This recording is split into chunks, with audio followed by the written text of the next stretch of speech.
If your smart TV speakers aren't giving you the sound you want, today we're talking about exactly how to connect your TV to a home theater system.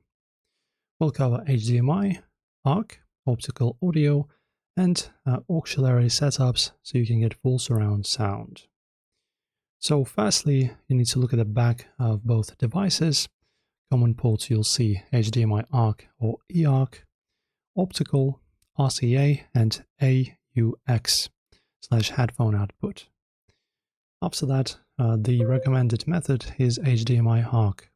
So if both your TV and home theater have HDMI ARC, plug a HDMI cable into the HDMI ARC port on your TV and plug the other end into the HDMI ARC port on your home theater.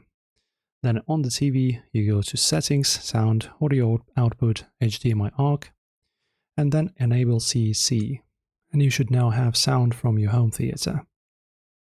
Also, we have the optical cable method.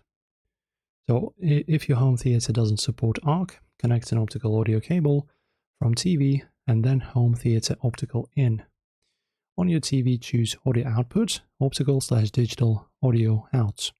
Set digital sound format to PCM if the sound cuts out.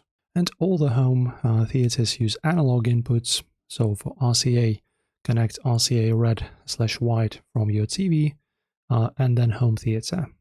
In AUX, use a 3.5mm 2 RCA cable, and then change TV sound output to your audio out and headphone out. And that's how you connect any smart TV to your home theater system using HDMI ARC, optical, or RCA. Thanks for watching, guys. If this helped you out, like and subscribe.